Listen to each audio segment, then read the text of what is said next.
différentes étapes pour se lancer dans l'import-export. En 2024, tu décides de te lancer réellement dans l'import-export et tu veux réellement comprendre comment tu vas pouvoir procéder pour créer ton entreprise et te lancer dans ce domaine-là. Alors, tu es au bon endroit. Reste du début jusqu'à la fin de cette vidéo pour découvrir toutes les étapes que je vais partager avec toi afin que tu puisses utiliser ces étapes pour réellement te mettre au pas. Alors, si tu es nouveau sur ma chaîne et que c'est pour la première fois que tu tombes sur ma chaîne YouTube, je suis Ricardo Dossou, je suis un entrepreneur et sur ma chaîne YouTube, je partage les opportunités de business avec vous. Donc, ce que vous allez faire, chers amis, c'est de vous abonner à la chaîne et de cliquer sur la cloche de notification. Et vous verrez en bas de la description de la vidéo le lien de nos différents forums. Alors, cliquez sur ces liens-là et rejoignez-nous sur nos différents forums. Et pour nos amis, nos chers amis qui veulent suivre notre formation dans le négoce international et qui veulent se lancer dans le domaine, vous pouvez également nous contacter directement au travers des coordonnées en bas de cette vidéo pour prendre la formation et vous lancer dans le domaine. Alors, sans plus tarder, let's go les amis. Nous allons voir les différentes étapes pour se lancer dans l'import-export et plus précisément en 2024. Alors, vous savez, le business de l'import-export, c'est un très bon business. Ça vous permet d'avoir vraiment un pied partout dans le monde et vous avez cette possibilité de voyager, non seulement de voyager, mais de faire réellement du vrai business. C'est ça, les amis. Donc, pour vraiment se lancer dans ce secteur-là, il y a des prérequis que vous devez connaître et que vous devez avoir. Alors, nous allons voir ensemble qu'est-ce que vous devez faire au préalable avant de pouvoir vous lancer de façon véritable.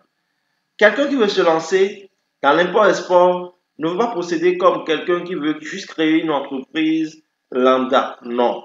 Ici, vous voulez vraiment vous lancer dans du commerce, du vrai commerce, où vous allez travailler avec des gens qui sont hors de votre pays, qui ont une autre législation, et vous-même, vous avez une autre législation dans votre pays. Donc, vous allez vous mettre en accord et travailler ensemble. Donc, c'est de cette manière, et c'est de ça qu'il s'agit au fait. Donc, pour procéder ainsi, il y a plusieurs choses que vous devez d'abord respecter. Alors, la première des choses que vous devez respecter, que vous devez faire d'abord avant de vous lancer dans le domaine, c'est dans un premier temps de définir le produit que vous voulez soit exporter ou soit importer. Est-ce que vous avez déjà fait le choix du produit, cher ami? Le choix du produit est très très déterminant parce que c'est de ça qu'il s'agit et c'est la base de votre business. Est-ce que vous voulez faire de la mangue? Est-ce que vous voulez faire du cacao? Est-ce que vous voulez faire de l'anacarde? Il est important que vous ayez déjà une idée claire et bien précise sur ce produit-là, connaître les caractéristiques, les documentations qui vont avec ce produit, tout avant de pouvoir décider de vous lancer sur ce produit-là. Je prends par exemple quelqu'un qui veut faire l'anacarde, donc le cajou. Si vous voulez envoyer de l'anacarde, donc exporter de l'anacarde, vous devez connaître toutes les rouages qui sont dans ce domaine, les spécificités de ce produit, vous devez les connaître, comment ça se passe au niveau de votre pays et comment également ça se passe dans le pays dans lequel vous voulez exporter ce produit-là. Donc, vous devez vraiment connaître tous ces prérequis avant de pouvoir véritablement vous lancer. Donc, le choix du produit est la base. Sans le choix du produit, il n'y a pas vraiment la création d'entreprise en tant que telle. Non, les amis. Donc, c'est très, très important que vous puissiez déjà choisir au prime abord votre produit. Alors, ensuite, nous avons le fournisseur auprès de qui vous allez pouvoir vous approvisionner. Alors, soit vous êtes le fournisseur vous-même, ou soit vous êtes un client qui veut acheter le produit en question. Donc, qu'est-ce que vous devez faire? Si vous êtes un fournisseur vous-même, ça veut dire que vous avez déjà le produit en votre sein. Donc, si c'est un producteur de l'anacarde qui veut se lancer, il a déjà son produit et puis il a déjà également les informations sur ce produit-là. S'il n'a pas des informations de façon approfondie sur l'ANACAD de façon technique. Il doit se ressourcer pour mieux connaître son produit, les spécificités, les tests qu'on demande et les certificats qu'il doit avoir pour son produit. Il doit avoir tous ces documents-là à jour. Ou soit, s'il n'en a pas, il doit aller faire les démarches nécessaires pour obtenir ces documents-là. Par contre, quand c'est quelqu'un qui veut plutôt acheter le produit, donc il n'est pas un fournisseur, il est un client qui est à la recherche de ce produit, naturellement, celui-là, il doit rechercher un fournisseur. Et pour rechercher le fournisseur, il faudrait que le fournisseur soit un fournisseur respectant les conditions pour faire du commerce international, c'est-à-dire pour exporter un produit. Donc, si je vais par exemple à Tapamain pour acheter par exemple l'ANACAD auprès d'une entreprise donnée, ça ne doit pas être une entreprise quelconque. Non, ça doit être une entreprise qui maîtrise réellement tout ce qui a rapport avec l'import-export et qui doit avoir ces documents à jour. Donc, les certificats, tout et tout, cette entreprise doit déjà être à jour avec tous ces documents. Et moi, en question, je suis en mesure de pouvoir travailler avec cette entreprise-là. C'est comme ça, les amis.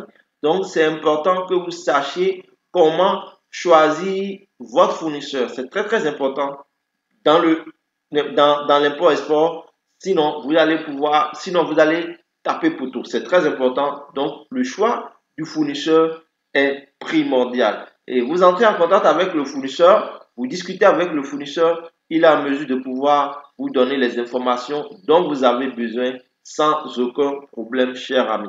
En dehors de ça, nous avons la troisième étape. Et cette étape vous permet directement d'aller à la création de votre entreprise. Mais je peux même, avant d'en arriver là, parler du choix de votre clientèle cible. Nous pouvons inclure ça dans la création d'entreprise, mais il y a une chose, lorsque vous allez vouloir créer véritablement l'entreprise, les prérequis que vous devez avoir, c'est ça, je viens de donner tantôt. Donc, vous devez déjà faire le choix du produit, choisir votre fournisseur et maintenant, vous devez nécessairement choisir le client, donc le type de client auquel vous voulez vendre votre produit. Donc, si vous faites le choix que vous allez vendre le produit à des industriels, vous allez cibler ces industriels-là. Et le pays dans lequel vous voulez vendre le produit, vous devez aussi cibler ce pays-là, les amis. Donc, si vous êtes par exemple au Cameroun et vous voulez vendre vos produits en France, vous devez choisir comme pays à cibler la France, c'est ça. Maintenant, en France, nous avons plusieurs industriels. Vous allez maintenant faire le choix des industriels qui utilisent le produit que vous voulez vendre. Alors, quels sont ces industriels-là? Est-ce que ces industriels sont au nord de la France, ou au sud de la France? Donc, vous devez étudier tout cela pour savoir que ma clientèle cible, elle est en France, dans telle région. Vous comprenez un peu? Et là, ça vous permet d'aller un peu plus vite comparativement à quelqu'un qui n'a aucune information dans ce sens-là. Maintenant, après avoir fait cela, vous pouvez maintenant passer à la création proprement de votre entreprise. Maintenant, lorsque vous voulez passer à la création de votre entreprise, vous devez définir le type d'entreprise que vous voulez créer. Est-ce que vous voulez créer une entreprise dans l'import-export en tant que une personne lambda? Est-ce que vous voulez créer une entreprise à responsabilité limitée? Est-ce que vous voulez créer une entreprise une société anonyme, etc., etc. Donc ça, vous devez nécessairement déjà savoir ce que vous-même vous voulez dans ce sens. Moi, je ne pourrais pas le dire à votre place. Vous pouvez également vous rapprocher d'un cabinet juridique qui va pouvoir vous donner les informations sur les différents types d'entreprises que vous avez la possibilité de créer dans le pays dans lequel vous êtes. Et donc, également, il va vous énumérer les avantages de chaque type d'entreprise que vous aurez à créer. Mais toutefois, il faut savoir que vous pouvez bel et bien vous lancer dans l'import-export en tant qu'une seule personne, en étant seul. C'est bien possible de le faire ainsi. Ou soit vous pouvez également vous lancer en association avec d'autres personnes Donc, c'est à vous vraiment de voir comment vous allez pouvoir procéder, chers amis. Maintenant, la création de l'entreprise, lorsque vous créez l'entreprise, vous devez avoir un siège social pour l'entreprise. Vous devez également avoir des employés. Donc, il y a ça que vous devez mettre en considération. Même si au départ, vous n'avez pas d'employés, vous pouvez avoir des prestataires de services, des gens qui viendront travailler avec vous de façon spot. Et dès qu'ils finissent, ils seront rémunérés. Et lorsque vous aurez besoin d'eux, vous allez encore leur faire appel, ainsi de suite, ainsi de suite. C'est comme ça. Maintenant, vous allez aussi définir le nom de votre entreprise. Vous ne pouvez pas dire que vous allez créer une entreprise comme ça. Non, il faut avoir aussi un nom pour son entreprise. Mais ce que moi je dis généralement, lorsque tu veux créer une entreprise, essaie de créer l'entreprise pour que l'entreprise soit, le nom de l'entreprise soit en concordance avec ce que tu fais. Ou soit que ça ait une image, que cela reflète quelque chose en toi, au fait. C'est ça. Donc, lorsque tu as, par exemple, lorsque tu crées l'entreprise comme ça, c'est que il y a l'essence. Donc, un esprit, je peux dire, derrière cette entreprise-là. Et comme ça, cet esprit peut t'accompagner avec les bonnes vibrations pour que tu aies réellement les résultats que tu veux. Donc, il faut vraiment prendre le temps de choisir un bon nom pour ton entreprise. Ne choisis pas un nom à la va-vite, non, prends le temps. Et si tu veux vraiment que ton entreprise puisse prospérer et puis rester même pendant longtemps après toi, alors le mieux c'est de prendre ton temps et de faire un bon choix qui reflète vraiment quelque chose de digne en toi en fait. Je prends par exemple Monsieur Savaillon, vous allez voir par exemple, lui il a choisi le nom de son entreprise comme Vaudou par exemple. C'est parce que ça nécessairement inspire quelque chose en lui. C'est ça les amis. Ça inspire quelque chose en lui. Et de là, il a d'autres branches. Quelqu'un qui prend par exemple euh, Phoenix Négoce ou bien Fifame Négoce. Lorsque tu vois Phoenix, lorsque tu vois Fifame Négoce, ça c'est en langue locale par exemple. Lorsque tu vois ce nom, tu vois réellement que ça reflète quelque chose, ça dit quelque chose. Et toi-même, tu sais déjà, lorsque quelqu'un entend ça, il sait déjà que l'entreprise de telle personne voudra dire quelque chose. C'est ça, les amis, vous comprenez un peu? Donc, prenez le temps de vraiment vous asseoir pour bien choisir le nom de votre entreprise. Bon, en dehors de ça, ici, j'ai mis le choix de la clientèle, mais le choix de la clientèle vient bel et bien avant la création de l'entreprise. Donc, je l'avais déjà dit lorsque je l'avais déjà dit. Donc, nous allons passer cette étape-là. Nous venons ici, la liste des tâches. Alors, au niveau de la liste des tâches, les amis, lorsque vous créez votre entreprise et que vous avez choisi le type d'entreprise que vous voulez utiliser et le produit que vous voulez également importer ou soit exporter, cela comporte des taxes dans votre pays. Donc, vous devez en même temps faire des recherches sur ces taxes-là, les amis, pour ne pas être surpris par la suite. Donc, vous devez vous approcher des autorités compétentes. Donc, vous pouvez faire appel à un transitaire, à un douanier, vous rapprocher des services douaniers de votre pays. Ils vont vous donner toutes les informations, sans exception, sur votre produit, les différentes taxes que vous devez payer pour ce produit-là. Ils vous donnent toutes les informations. Là, ça vous permet de vraiment éviter les désagréments que vous pouvez rencontrer lorsque vous allez faire venir votre cargaison dans votre pays et puis après on vous dit qu'il y a telle taxe que vous allez payer et après vous êtes surpris et parfois même les taxes dépassent même le prix du produit le prix que vous avez dépensé pour acheter le produit ou à la limite ce n'est pas loin de du prix et puis du prix auquel vous avez dépensé pour acheter le produit et vous êtes découragé et parfois même il y en a qui déposent et qui laissent carrément les produits au niveau des ports. Il y en a plein que je connais comme ça qui ont eu à faire cette erreur-là et après les produits sont vendus aux enchères à vil prix. Donc ne faites jamais et jamais cette erreur les amis.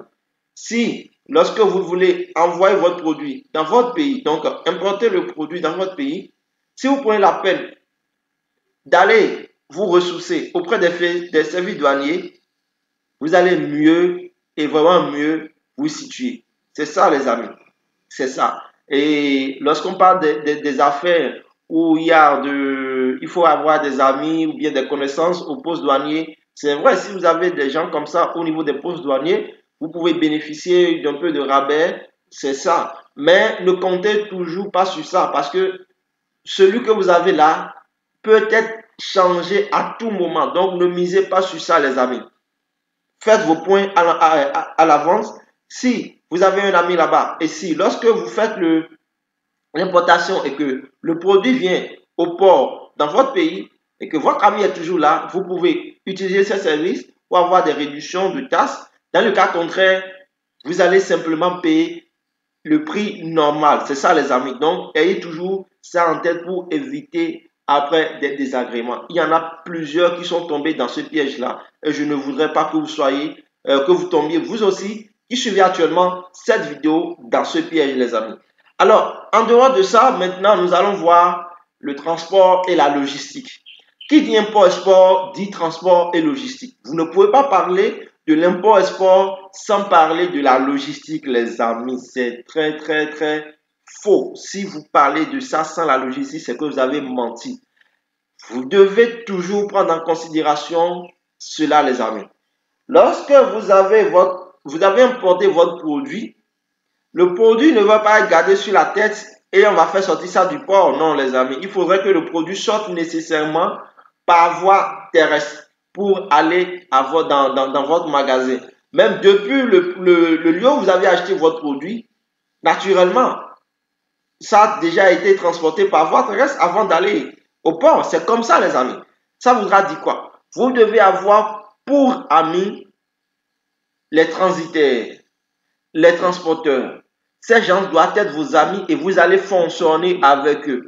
Parce que lorsque votre produit vient au port, vous appelez votre transitaire, il va vous faire les procédures pour sortir le produit pour vous du port. Et là, vous allez faire également appel au transporteur et le transporteur, lui, sera chargé de transporter le produit du port vers votre magasin. C'est ça, les amis. Et voilà, de façon globale. Il y a d'autres choses que je pourrais également ajouter. Mais si j'en ajoute tout de suite, la vidéo sera vraiment longue. Je peux revenir après dans une autre vidéo également pour partager cela avec vous. Parce que par exemple, lorsque vous allez vouloir faire le choix de votre fournisseur, il faut des prérequis. Il faut vraiment étudier le fournisseur. On ne fait pas le choix du fournisseur comme ça, non. Il faut quand même approfondir ses recherches pour ne pas tomber sur des fournisseurs arnaqueurs. Je pourrais même vous conseiller, si vous avez les moyens de faire si possible le déplacement, allez à la rencontre de votre fournisseur et vous allez discuter tête à tête. Là, ça va beaucoup plus vous arranger, les amis.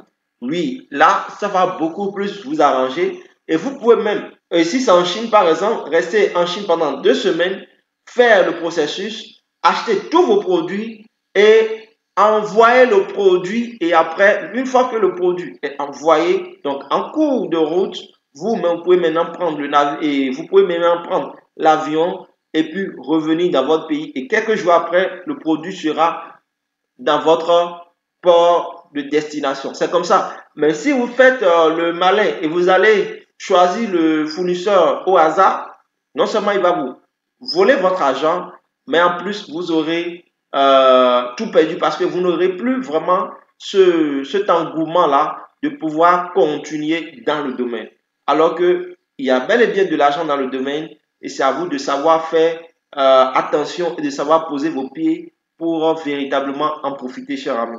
Donc, voilà ça. Il y a aussi la partie où vous pouvez également faire, il y a ce qu'on appelle la due diligence, où vous devez vérifier pas mal de choses sur l'entreprise de votre fournisseur. Et là, vous pouvez faire appel à un cabinet qui va le faire à votre place. Mais pour un débutant, cela demande des moyens. Donc, vous n'avez pas encore les moyens. Donc, je considère que vous êtes un débutant, que vous n'avez pas les moyens. Alors, pour la due diligence, je ne pense pas que vous puissiez vraiment décider de faire sortir de l'argent pour ça tout de suite.